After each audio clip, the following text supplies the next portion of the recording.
ఇవాళ కిమ్స్ శిఖర హాస్పిటల్ ప్రారంభోత్సవంలో ముఖ్య అతిథిగా వచ్చిన ఆంధ్రప్రదేశ్ గౌరవ ముఖ్యమంత్రి వర్యులు గౌరవ చంద్రబాబు నాయుడు గారికి, వేదిక మీద ఉన్న గౌరవ మంత్రివర్యులకి, ప్రజాప్రతినిధులకి, ముఖ్యంగా కిమ్స్ శిఖర యాజమాన్యం చైర్మన్ బొల్లినేని భాస్కర్ రావు గారికి, కుటుంబ సభ్యులకి, ఈ సమావేశానికి విచ్చేసిన ప్రముఖులందరికీ నమస్కారం. ముందుగా గుంటూరు పట్టణంలో 200 పడకల ఆసుపత్రిని state of the art diagnostic surgical ఎక్విప్మెంట్తో ప్రారంభించి నాణ్యమైన సేవల్ని గుంటూరు జిల్లా, పల్నాడు జిల్లా ప్రాంత వాసులకు అందించాలనే ఒక సదుద్దేశంతో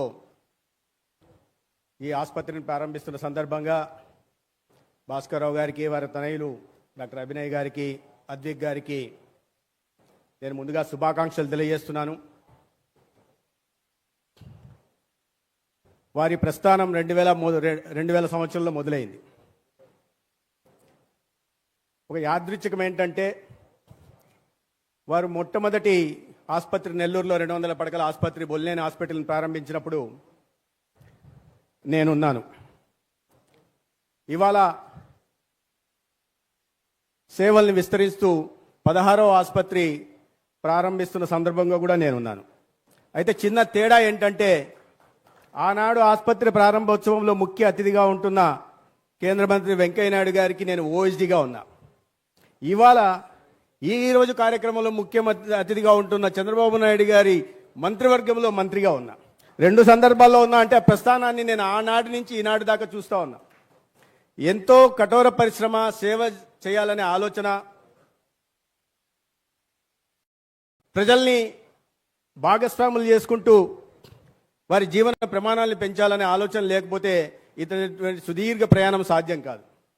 ఒక ఆసుపత్రి నుంచి వాళ్ళ 16 ఆసుపత్రులు, 200 పడకల ఆసుపత్రి నుంచి 5000 పడకల ఆసుపత్రి, ఒక పట్టణం నుంచి ఇవాళ ఆంధ్రప్రదేశ్, తెలంగాణలో అన్ని పట్టణాలకు విస్తరిస్తూ 5 రాష్ట్రాలకు కూడా విస్తరించడం, ఆ క్రమంలో నాణ్యమైన వైద్య సేవలను అందిస్తూ మంచి పేరు తెచ్చుకోవడం చిన్న విషయం కాదు. ఈ సందర్భంగా నేను బొల్లినేని కుటుంబంకి ప్రత్యేకంగా అభినందనలు తెలియజేస్తున్నాను. వ్యాపారం మనం చూసాం, ఇప్పుడే చెప్పాను నేను, state of the art equipment చెప్పి ఇటువంటి ఇన్ఫ్రాస్ట్రక్చర్ క్రియేట్ చేయాలన్నా, ఇంత అధునాతనమైన పరికరాలను సమకూర్చాలన్నా, అదే క్రమంలో ఇటువంటి నైపుణ్యత కలిగిన సిబ్బందిని తీసుకోవాలన్నా చాలా డబ్బుతో కూడుకున్న పని. అయితే ఇంత వ్యాపార కోణంలో చూడాల్సిన అవసరం ఉంది. కానీ ఆ వ్యాపార దృక్పథంతో పాటు కాస్త మానవతావాదాన్ని అద్ది సేవాభావంతో దాదాపు 2 దశాబ్దాలకు పైగా విశిష్టమైన వైద్య సేవలను అందిస్తున్నందుకు వారి శుభాకాంక్షలు తెలియజేస్తున్నారు. ప్రైవేటు భాగస్వామ్యం కూడా రావాల్సి ఉంటుంది. పెద్ద దేశంలో ఈ ఆర్థిక వనరుల ఇబ్బంది ఉన్న దృష్ట్యా ప్రభుత్వంతో పాటు ప్రైవేటు భాగస్వామ్యం వస్తేనే ఏ రంగమైనా ముందుకెళ్తుంది. వారు విశేష సేవలు అందిస్తున్నారు. రాబోయే రోజుల్లో ప్రభుత్వంతో కొలాబరేట్ చేసి వారి సేవల్ని మరింత విస్తృతం చేసి పేద ప్రజలకి నాణ్యమైన వైద్య సేవలు అందించాల్సిందిగా ఈ సందర్భంగా వారిని నేను మనవి చేసుకుంటున్నాను. నేను ప్రైవేట్ భాగస్వామ్యం అంటున్నప్పుడు ప్రభుత్వం నుంచి జరగట్లేదా? ప్రభుత్వం నుంచి అనేక రకాలైన పనులు జరుగుతున్నాయి. ఇవాళ రాష్ట్రంలో 10,032 గ్రామాల్లో ఆయుష్మాన్ ఆరోగ్య మందిర్లు, 1800 ప్రైమరీ హెల్త్ సెంటర్లు, 175 కమ్యూనిటీ హెల్త్ సెంటర్లు, 55 ఏరియా హాస్పిటళ్ళు, 9 డిస్ట్రిక్ట్ హాస్పిటళ్ళు, 17 టీచింగ్ హాస్పిటల్స్ ఉన్నాయి. చాలా పెద్ద ఎత్తున ఖర్చు పెట్టడం జరుగుతూ ఉంది. గౌరవ ముఖ్యమంత్రి గారు ఈ ఆర్థిక సంవత్సరంలో కూడా అత్యధికంగా 2వ స్థానంలో 18,500 కోట్ల బడ్జెట్ కేటాయించారు. ప్రత్యేకంగా ప్రజలకు వైద్య సేవలను ఉచితంగా అందించాలా, అటువంటి ఖరీదైన వైద్య సేవల్ని 25 లక్షల వరకు ఖరీదైన వైద్య సేవల్ని కూడా ఉచితంగా అందించాలనే ఉద్దేశంతో ఎన్టీఆర్ వైద్య సేవ కింద 4,000 కోట్లను కేటాయించడం జరిగింది. రాబోయే ఆర్థిక సంవత్సరంలో కొనసాగుతుందని భావిస్తున్నాను. డాక్టర్ గారు ఇప్పుడే చెప్తున్నారు, మనం అందరం క్యూరేటివ్ మెజర్స్ మీద దృష్టి పెడుతున్నాం కానీ ప్రివెంటివ్ మెజర్స్ మీద దృష్టి పెట్టట్లేదు. కానీ ఈ ప్రభుత్వం గౌరవ ముఖ్యమంత్రి గారి నాయకత్వంలో ప్రివెంటివ్ కేర్ మెజర్స్ మీద దృష్టి పెట్టి ప్రధానంగా ఇవాళ చాలా పెను సవాలుగా ప్రజల ముందు నిలబడి ఉన్న ఈ ఎన్సిడి నాన్ కమ్యూనికబుల్ డిసీజెస్ ఏమున్నాయో వాటి మీద ప్రత్యేకంగా దృష్టి పెడుతూ డయాబెటీస్ కానీ లేదా ఈ హైపర్ టెన్షన్ని కానీ తగ్గించే ప్రయత్నం చేయడం, వారికి సర్వే చేయడం, వారిని గుర్తించడం, సరైన వైద్య చికిత్సలు అందించడం, తర్వాత గుండె జబ్బుల బారిన పడకుండా కాపాడే ప్రయత్నం చేస్తుంది. దాంట్లో భాగంగా సెగ్మెంట్ ఎలివేటెడ్ మయోకార్డియల్ ఇన్ఫ్రాక్షన్ పేరుతో, స్టెమీ పేరుతో ఏ సిఎస్సికైనా కూడా గోల్డెన్ అవర్లో ఒక పేదవాడి ప్రాణం పోకుండా కాపాడుకోవడం కోసం 45,000 రూపాయల ఇంజెక్షన్ టెనెక్టాప్లేజ్ని ఉచితంగా ముఖ్యమంత్రి గారి నాయకత్వం వల్ల రాష్ట్ర ప్రభుత్వానికి, రాష్ట్రంలో పేద ప్రజలకు అందించే ప్రయత్నం చేస్తున్నాం. ఈ స్టెమీ కార్యక్రమం మొదలు పెట్టినప్పటి నుంచి గత 4 నెలల్లో 1968 అటువంటి పేద ప్రాణాలని కాపాడడం జరిగింది. ఆ కుటుంబాలు వీధిన పడకుండా వాళ్ళని సంరక్షించుకోవడం జరిగింది. అటువంటి ప్రయత్నాలు ఇవాళ రాష్ట్రంలో ప్రభుత్వం, ఎన్డీఏ ప్రభుత్వం చేస్తూ ఉంది. అదే కాకుండా క్యాన్సర్ ఇవాళ పెను మహమ్మారిగా మారింది. అయితే ప్రివెంటివ్ మెజర్స్ తీసుకోవాలంటే ముందు గుర్తించాల్సిన అవసరం ఉంది. అందుకని 4 కోట్ల మంది ప్రజలకు ఇవాళ వారి ఇంటి వద్దకు వెళ్ళి ఏ క్యాన్సర్ బారిన ఎక్కువ పడుతున్నారో, oral cancer, cervical cancer, breast cancer బారిన ఎక్కువ పడుతున్నారు. వీటిని గుర్తించి ఇంటి దగ్గరికి వెళ్ళి ఇవాళ క్యాన్సర్ పరీక్షలు నిర్వహించే ప్రయత్నం చేస్తున్నాం. నవంబర్ 14వ తేదీన ప్రారంభించిన ఈ క్యాన్సర్ పరీక్షలు ఇవాళ 73 లక్షలకి చేరడం జరిగింది. 20% మాత్రమే జరిగింది, కానీ ఇంకా కాస్త ముందుకు జరగాల్సి ఉంది. వీటికి ప్రజల్లో అవగాహన కల్పించాల్సిన అవసరం ఉంది. ఏ దశలో మీరు ప్రాథమిక దశలో గుర్తిస్తే క్యాన్సర్ మహమ్మారి కారణంగా ప్రాణాలు పోకుండా వాళ్ళని కాపాడుకునే అవకాశం ఉంటుంది. మన ఆర్థిక ప్రగతిలో ప్రతి ఒక్కరిని కూడా భాగస్వాములు చేసే అవకాశం కూడా మనకు కదులుతుంది. దీనికి మరింత అవగాహన కల్పించాల్సిన అవసరం. అందుకని నేను ఇటువంటి ప్రైవేట్ ఆసుపత్రులను కానీ, ఐఎంఏని కానీ, పౌర సమాజాన్ని కానీ, లేదా సమాజంలో ప్రతిభావంతుల వ్యక్తులను కానీ ప్రజల్లో అవగాహన కల్పించడం కోసం ప్రయత్నం చేయాల్సిందిగా కోరుతున్నాను. ఎందుకంటే సర్వైకల్, ఓరల్ క్యాన్సర్ ముందుకు వస్తున్నారు, బ్రెస్ట్ క్యాన్సర్ కాస్త మోమాట పడుతున్నారు. సర్వైకల్ క్యాన్సర్ పరీక్షలు చేసుకోవాలంటే చాలా గ్రామాల్లో మహిళలు ముందుకు రావట్లే. కానీ దాని ఇంపార్టెన్స్ వారికి చెప్పి ప్రాథమిక దశలో గుర్తించడం, లేదా రాబోయే రోజుల్లో క్యాన్సర్ బారిన పడే అవకాశం ఉందనే విషయాన్ని వారికి చెప్పి ఆ కుటుంబాన్ని కాపాడుకోవడానికి అవకాశం ఉంటుంది. కాబట్టి అవగాహన కల్పించే ప్రయత్నంలో పౌర సమాజం కూడా ముందుకు రావాల్సిందిగా నేను కోరుతున్నాను. అదేవిధంగా అనేక రకాలైన కార్యక్రమాలు చేస్తున్నాం. 45 సంవత్సరాలు దాటిన ప్రతి ఒక్కరికి ఉచితంగా కంటి పరీక్షలు నిర్వహిస్తున్నాం. ఇటీవల 19 లక్షల మంది పిల్లలకి ఉచితంగా కంటి పరీక్షలు నిర్వహించి దాంట్లో 90,000 మంది విద్యార్థులకి స్పెక్టకిల్స్ అవసరం ఉంది. ఆ కార్యక్రమాన్ని గౌరవ ముఖ్యమంత్రి గారి సొంత జిల్లా అయిన చిత్తూరులో రేపు 90,000 మంది విద్యార్థులకి, ఈ కోడ్ లేని చోట 90,000 మందికి రేపు ఉచితంగా అందజేసే కార్యక్రమం కూడా ఇవాళ వైద్య ఆరోగ్య శాఖ ఈ రాష్ట్రంలో చేపడతా ఉంది. అదేవిధంగా 69 లక్షల మంది ప్రభుత్వ పాఠశాలలో చదువుతున్న, ప్రభుత్వ పాఠశాలలో చదివే వాళ్ళు సహజంగా మధ్యతరగతి లేదా దిగువ మధ్యతరగతి కుటుంబం చెందిన వాళ్ళు ఉంటారు. కాబట్టి వాళ్ళలో ఇప్పటి నుంచే అంగన్వాడీ సెంటర్లలో 6 నెలల పిల్లల దగ్గర నుంచి 18 సంవత్సరాల జూనియర్ కాలేజీలో చదువుతున్న ప్రతి ఒక్కరికి కూడా ఇవాళ రాష్ట్రీయ బాల స్వాస్థ్య కార్యక్రమం కింద పరీక్షలు నిర్వహిస్తున్నాం. దాని కారణంగా ఇవాళ పిల్లల్ని 4 డిలేస్ ఏవైతే ఉంటాయో, డెఫిషియన్సీస్ కానీ లేదా బర్త్ డిలేస్ కానీ, ఇటువంటి డిసీజెస్ కానీ 4 Ds గుర్తించి తద్వారా 44 రకాల వ్యాధుల బారిన పడే విషయాన్ని గుర్తించి ఇక్కడి నుంచే వాళ్ళ హెల్త్ రికార్డుని కూడా, ఈహెచ్ఆర్ని కూడా తయారు చేసి భవిష్యత్తులో ఆ ఈహెచ్ఆర్ ఆధారంగా కూడా వారికి నాణ్యమైన వైద్య సేవలు అందించి వాళ్ళలో మానసిక ఎదుగుదలతో పాటు శారీరక ఎదుగుదలకు కూడా కావడానికి ప్రయత్నం ఇవాళ రాష్ట్రంలో జరుగుతుంటే అనేక రకాలైన కార్యక్రమాలు ఇవాళ రాష్ట్రంలో జరుగుతున్నాయి. అయితే ఈ క్రమంలో అనేక రకాలైన ఇబ్బందులు ఎదుర్కొనడం జరుగుతూ ఉంది. కేంద్రంలో నరేంద్ర మోడీ గారి ప్రభుత్వం, రాష్ట్రంలో చంద్రబాబు నాయుడు గారి ప్రభుత్వం వైద్య రంగానికి విశేషమైన ఇది అందిస్తున్నప్పటికీ నేను రాజకీయాలు ఇక్కడ మాట్లాడదలుచుకోలేదు. ఎందుకంటే ఒక ప్రస్తావన తెచ్చారు ఇప్పుడే డాక్టర్ గారు, అవయవ దానం గురించి మాట్లాడారు. వారు అవయవ దానం కూడా మీరు ఒక విషయం చెప్పాల్సింది ఇక్కడ. నేను ఇవాళ ఈ సంవత్సరంలో మన ప్రభుత్వం వచ్చినప్పటి నాటి జూన్ నాటి నుంచి ఈ రాష్ట్ర చరిత్రలో ఏనాడు జరగని విధంగా అతి ఎక్కువ మంది 69 మంది అవయవ దానం చేస్తే 252 ట్రాన్స్ప్లాంటేషన్లు జరిగాయి. గతంలో ఏనాడు కూడా జరగలేదు. మరి ప్రజలు ఎందుకు ముందుకు వస్తున్నారంటే కారణం ఉంది.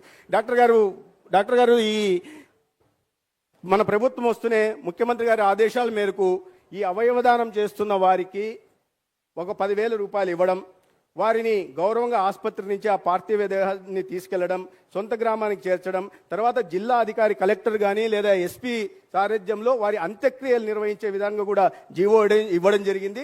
రాబోయే రోజుల్లో ఆ కుటుంబంలో నేను గౌరవ ముఖ్యమంత్రి గారి దృష్టికి తెస్తున్నా, ఆ కుటుంబంలో ఇంత అవయవ దానం చేయడానికి ఇంత ఉదాత్తతో ముందుకు వస్తున్న ఆ కుటుంబాన్ని గుర్తించి, వారి దాతృత్వాన్ని గుర్తించి, వారి గొప్పతనాన్ని గుర్తించి ఆ కుటుంబంలో ఎవరికైనా మనం కాంట్రాక్ట్ బేసిస్లో కానీ లేదా అవుట్సోర్సింగ్లో ఉద్యోగం ఇచ్చే అవకాశాన్ని కూడా గౌరవ ముఖ్యమంత్రి గారు గుర్తించాల్సిందిగా నేను కోరుతున్నా. గతంలో మరి ఇంత పెద్ద ఎత్తున ఎందుకు రాలేదు అంటే బహుశా వాళ్ళు ఇస్తున్న అవయవాలను కూడా ఏమన్నా బహుశా అనుకున్నారేమో తెలియదు. గతంలో ఏనాడు రాలే, 5 సంవత్సరాల్లో రాని విధంగా సడన్ గా ఈ సర్జ్ ఇక్కడి నుంచి జూన్ వచ్చినప్పటి నుంచి అందరూ అవయవ దానం ముందుకు రావడానికి జీవో ఒక కారణం కావచ్చు, కానీ ప్రభుత్వం వారి సేవల్ని గుర్తిస్తుంది అనే భావంతో ఇవాళ కుటుంబ సభ్యులు ముందుకు వస్తున్నారు. 10 సంవత్సరాల నిన్న అబ్బాయి కూడా ముందుకు రావడం జరిగింది, జెమ్స్ హాస్పిటల్లో దురదృష్టవశాత్తు మరణించిన.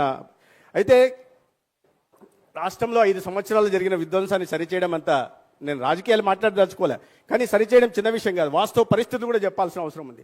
మంత్రిగా బాధ్యతలు తీసుకుంటూనే నేను ముందు మంత్రి శాఖకి వెళ్ళిన తర్వాత ఏంది చూద్దామంటే ముందు నాకు చెప్పింది ఏంటంటే, సార్ ముందు 6,500 కోట్ల అప్పు ఉంది, దీన్ని తీర్చండి, తర్వాత మిగతా విషయాలు మాట్లాడుకుందామని. కాదు కదా, హాస్పిటల్ కట్టచ్చు కదా, దీంట్లో స్ట్రెంథన్ చేయొచ్చు కదా, అక్కడ డాక్టర్లు నియామకం చేయొచ్చు కదా అంటే అవి ఏమీ లేవు. ముందు 6,500 కోట్లు అప్పు ఉంది, ముందు దీన్ని కట్టండి, ఆరోగ్యశ్రీ కింద పేదలకు ఉచితంగా వైద్యం అందించాలి, అది గతంలో ప్రభుత్వం ఇవ్వకుండా 2,500 కోట్లు అప్పు పెట్టిపోయింది. తర్వాత డ్రగ్స్ సప్లైర్స్కి 1000 కోట్లు అప్పు పెట్టిపోయింది. తర్వాత చాలా ఆర్భాటంగా మొదలుపెట్టిన మెడికల్ కాలేజీలకి 700 కోట్లు అప్పు పెట్టిపోయింది.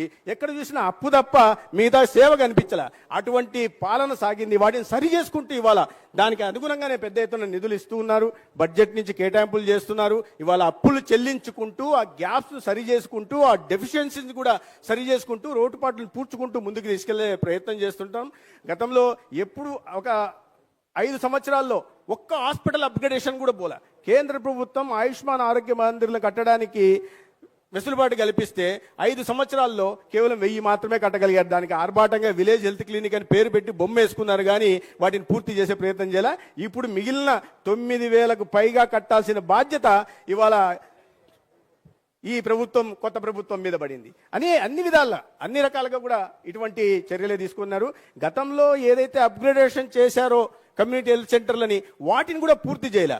వాటిని పూర్తి చేయకపోతే ఇప్పుడు మనం పూర్తి చేస్తున్నాం. నందిగామ గతంలో 2018లోనే ఎవరు చంద్రబాబు నాయుడు గారు మంజూరు చేశారు, అది పూర్తి చేయలే. జమ్మలమడుగులో మంజూరు చేశారు, పూర్తి చేయలే. ధర్మవరంలో మంజూరు చేశారు, పూర్తి చేయలే. వాటిని ఇప్పుడు మనం చేస్తున్నాం. కానీ వాళ్ళు చేసిందల్లా ఏంటయ్యా అంటే, ఎన్నికలకు ముందు కొన్ని ఆసుపత్రులని, కొన్ని సిహెచ్సిల్ని అప్గ్రేడ్ చేస్తున్నట్టుగా ప్రకటన చేశారు. ఉదాహరణకు ఇప్పుడే దుర్గేష్ గారు చెప్తున్నారు, ఎలక్షన్ల ముందు వాళ్ళు ప్రకటన చేసిపోయారంటే డబ్బులు ఇచ్చారా సార్ అన్న, అడ్మినిస్ట్రేటివ్ శాంక్షన్ ఇచ్చారు కానీ పైసా ఇవ్వలేదని. పోనీ హెచ్ఆర్ ఇచ్చారా సార్ అన్న, అది ఇవ్వలేదని. అంటే మీరు డబ్బులు అడ్మినిస్ట్రేటివ్ శాంక్షన్ ఇచ్చి 5 పైసలు నిధులు ఇవ్వకుండా, హెచ్ఆర్ ఇవ్వకుండా అప్గ్రేడేషన్ ఎలా సాధ్యమవుతుందో మరి ఆ గౌరవ 5 సంవత్సరాలు అటువంటి అద్భుత పాలనను అందించిన వ్యక్తులే సమాధానం చెప్పాల్సింది.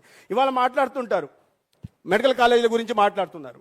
ఇవాళ మనకు అవసరం ఏంటి, మనం ఎంతవరకు మనం తట్టుకోగలమనే విషయాన్ని పరిగణలోకి తీసుకోవాలా. ఇవాళ మౌలిక సదుపాయాల కల్పన మాత్రమే కాదు కదా, ఈ హెచ్ఆర్ కూడా, అంటే ఫ్యాకల్టీ కూడా అంత మొత్తంలో అందుబాటులో ఉందా లేదా అనే విషయాన్ని కూడా గమనించుకోవాలా. ఆర్భాటంగా 17 మెడికల్ కాలేజీలు మొదలుపెట్టారు, పూర్తి చేయలేకపోయారు. 5 సంవత్సరాల్లో ఫైనాన్షియల్ ప్రోగ్రెస్ కేవలం 14% మాత్రమే ఉందని అంటే మీరు అర్థం చేసుకోవాలి. 14% మాత్రమే ఖర్చు పెట్టి ఆర్భాటంగా మేము 17 కాలేజీలు మొదలు కట్టేశామని కూడా చెప్తున్నారు. ఇప్పుడు చంద్రబాబు నాయుడు గారి ప్రభుత్వం ఆసుపత్రులు వద్దనింది, మెడికల్ సీట్లు వద్దనింది అని ఒక్క మాట సమాధానం చెప్పాలి నాకు. గతంలో ముఖ్యమంత్రిగా ఉన్న వ్యక్తి ప్రాతినిధ్యం వహిస్తున్న నియోజకవర్గంలో కూడా ఒక మెడికల్ కాలేజీని మంజూరు చేశారు. ఆ మెడికల్ కాలేజీలో ఆయన ముఖ్యమంత్రి కాబట్టి కొద్దిగా మౌలిక సదుపాయాల కల్పన వరకు 75% చేశారు. కానీ ఫ్యాకల్టీని మాత్రం 50% మాత్రమే తెచ్చుకోగలిగారు. మరి ఫ్యాకల్టీ లేకుండా ఎటువంటి బోధనని, వైద్య విద్య అంటే మామూలు ఇదే కాదు కదా, ఆర్ట్స్ కామర్స్ లాంటిది కాదు కదా, ట్యూషన్ చెప్పించుకోవడానికి వైద్య విద్యను ఎలా అందించాలి? మిగతా కాలేజీల పరిస్థితి అయితే చెప్పనవసరంలే. మదనపల్లి కాలేజీలో ఈ 5 సంవత్సరాల్లో 46 కోట్లు మాత్రం ఖర్చు పెట్టారు, కాలేజీ మొదలు పెట్టారంట.